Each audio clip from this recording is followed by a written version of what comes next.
Младите се гласот на сегашноста, не само на иднината. Денеска го одбележуваме 12 август, меѓународниот ден на младите, ден кој не подсетува дека енергијата, идеите и визијата на младите луѓе се моторот кој што ја движи целата заедница напред.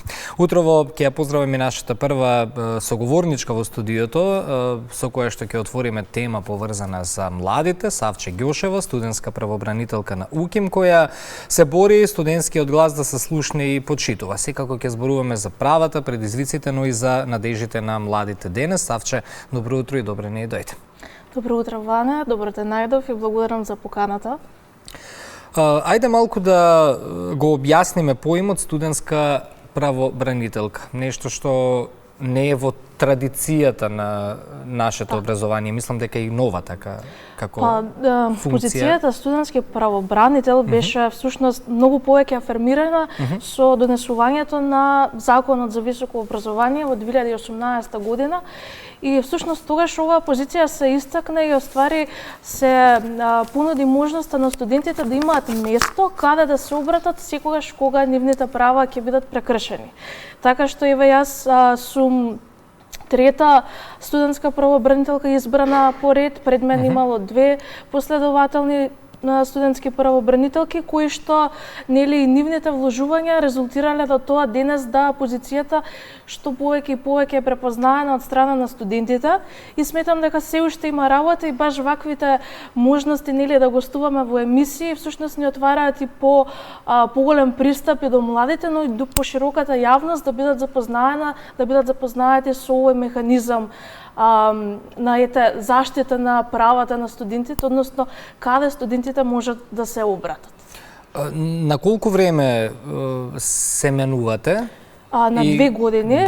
Мандатот на студентскиот правобранител трае 2 години и нема право на реизбор и овој всушност се распишува преку конкурс од страна на Универзитетското студентско собрание.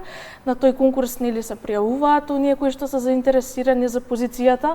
Мојот моментален мандат трае до ноември, така што и годинава ќе имаме конкурс објавен и ето ова ми е можност да ги поттикнам и студентите кои што се бунтовни, кои што сакаат да ги бранат на студентските права да знаат дека можат да се пријават кога нели новиот конкурс ќе излезе. Кога вчера го договаравме гостувањето ми кажа не мора да се биде правник, така? Да. Секој кој што чувствува дека може да се бори за студентите, за нивните права, може да аплицира на Да, всушност конкурса. и академската заедница е инклузивна, така што студентскиот правобранител не мора да доаѓа од правниот факултет. Всушност и механизмот е поставен така да секој факултет на УКИМ има свој заменик студентски правобранител, така што на 23 факултети практично би требало да има и 23 заменици студентски правобранители кои што си ги решаваат проблемите на нивниот матичен факултет. А додека студентскиот правобранител на универзитетот е местото практично каде што се обраќаат студентите кои што можеби не го решиле проблемот на факултетот, па сакаат повторно да се обратат, или пак проблемот е поголем, не е веќе само во рамките на факултетот, така што можат да се обратат тука. Така. И всушност само сакав да се докажам дека законот ни дава една доволна позадина да ние можеме да ги застапуваме правата, да не мораме да се бавиме како правници, како во струката. Верувам во овие 2 години, бидејќи кажа дека до ноември е твојот 2-годишен мандат, добиваше многу прашања, многу предизвици, проблеми на твоите колеги. Што беше она на што најчесто се жалеа, на што најчесто реагираат? Така, ова дефинитивно е најпоставувано прашање секогаш кога сум гостувала на емисија. Она за кое што студентите најмногу стасуваа кај мене, всушност беа проблеми со нивните професори. И морам да потенцирам на тој однос во нашата академска заедница дека се уште не е изедначен, односно егалитарен, бидејќи кај нас професорите честопати се поставуваат во позиција на авторитарност, дека имаат некоја моќ над студентите, што не е случај во други западни и прогресивни факултети и универзитети. Така што сметам дека тоа треба навистина да се подобри, бидејќи тоа е најчестиот проблем со кој студентите ми доаѓаат. но сум имала и други проблеми, например, и факултетски студентски собранија, ми доаѓале со своји представки, пријавувале студенти за други студенти представки, така што имало најразлични проблеми во текот на овој 2-годишен мандат. И како изгледа процесот на заштита на правата на студентите? Доаѓаат, разговараат со тебе или со твоите заменици и потоа? Всушност, тие испраќаат една добра детална представка за нивниот случај, или што се случувало, хронолошки наведуваат. Понатаму, јас, например, можам да ги контактирам, да се видиме, да додатно да ми образложат некои детали по сето тоа. Секако случајот се пријавува и до самиот деканат, така што и деканатот на факултетот, така што известена и самата институција во рамки на факултетот. Заедно, например, со нив, обично јас, например, мојот метод беше на соработка со студентите и деканатот, така што заеднички да изнајдеме некое решение за проблемот, во некој случај нели компромис, но секогаш нели да се трудам да му помогнам на тој студент кој што ми дошол, кој што се обратил со проблемот. Тешки се понекогаш случаите за решавање, особено нели онаму каде што студентите долгогодишно имале, да речем, проблеми или пак не пријавиле веднаш, пријавиле малку покасно, така што имаме случаи каде што и потешко може да се решат, но едноставно со одење кај сите засегнати страни кои што се инволвирани во проблемот, со разговарање, со постојана комуникација и со исчекорување и доаѓање кај нив со веќе подготвено решение. Само така може да се реши нормално проблемот. Дали тука се работи само за проблеми кои што ги имаат конкретно на факултетите или пак може да се поврзани со сместување студентски домови, услови и слично?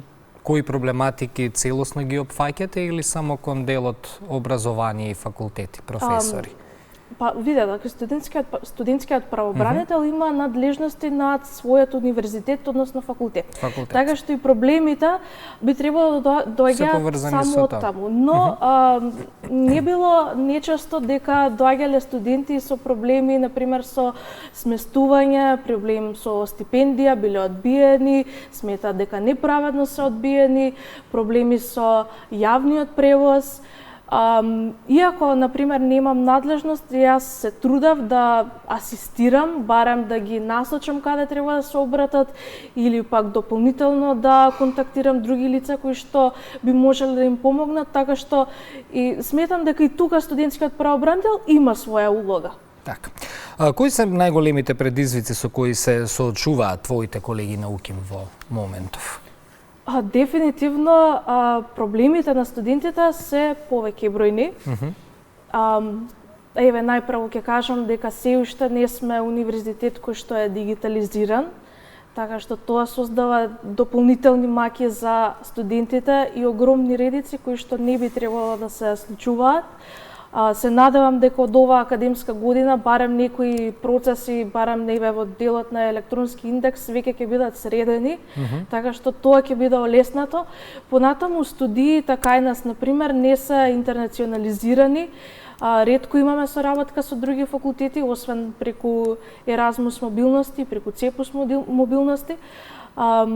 Се уште, например, немаме ние double degrees, joint degrees, немаме еден таков вид на студентски програми и дефинитивно интердисциплинарни студентски програми, особено кај општествените и хуманистичките науки, бидејќи таму навистина е потребно ова. Денес не се бара само кадар, туку се бара и некој со специфични вештини, но и некој кој што умее да размислува за општеството, така што нас не требаат и млади кои што ќе бидат утре предводници на ово општество и кои ќе бидат силни и кои ќе знаат и ќе можат гласно да кажат кои ни се проблемите и ќе можат и да најдат и решенија за тоа. А доволни се гласни младите според тебе? Оваа генерација млади? Сметам дека има и некое подобрување. Мислам дека имаме уште работа како студентска и како младинска заедница, имаме апсолутно многу голема работа овде, дека студентите треба да бидат посвесни за тоа дека се единствената група во општеството, и ова го тврдам откако и јас лично сум го сватила, дека се единствената група во општеството која што е слободна да се вложи, да го подобри општеството, бидејќи тие се на студии, најчесто имаат поголемо слободно време за разлика од луѓето кои што одат на работа. И всушност и таа група на луѓе, работниците, се најпогодени, да не речам. Така што студентите би можеле да бидат, како да кажам, да донесат слобода за целото општество. Значи не само за нивната група, туку и за останатите групи на кои што им треба помош во општеството. Маргинализирани групи, групи со кои чии права не се доволно уважени, било тоа дали да се жени, работници, дали да се самите студенти, тие се оние кои што можат на некој начин да придонесат за ова општество најмногу. Така. Како меѓународниот ден на младите може да биде повеќе од символика? Што би им порачала на институциите? Па, на меѓународниот ден на младите и со таа интенција на памет е всушност и направен, да некако да можеме да стигнеме до оние кои што се на власт, оние кои што се политичките актери, сите оние кои што работат во младинскиот свет, кои што носат политики за млади, дека секоја политика нели која што се носи во името на младите треба и да вклучува млади на масата, кои што ќе можат да кажат дали оваа политика им се допаѓа, дали имаат бенефит од оваа политика, дали ќе резултира како што треба, така што дефинитивно да не слушаат многу повеќе и да разговараат, да пробаат да разговараат дури тогаш кога нели доаѓаме со своји критики, бидејќи во едно нормално општество треба да имаме сите конструктивни критики и доза на критичност кон многу да работи. Така. Дали мислиш дека младите доволно се вклучуваат во донесувањето одлуки и јавниот живот или треба уште повеќе простор? Одлично прашање, сметам дека не. Од една страна, бидејќи не се доволно вклучени, како што кажав, се изготвуваат политики за млади, а младите не се на масата. Односно, тоа е не се најголемата прашаат. иронија кај нас. Тоа е најголемата иронија, апсолутно. Такво нешто не би требало да постои во нашето општество. Било која политика за млади да се донесува, треба барем да се прашаат младите кои што се надвор од тој систем. Значи, не работат, например, во таа конкретна институција, да речеме Министерство за млади. Тоест, не имаме Министерство за млади. Еве, со надеж дека би требало некогаш да имаме. Ама еве Министерството за образование носат политики за млади, но младите не биле прашани, така што тоа е навистина и една иронија.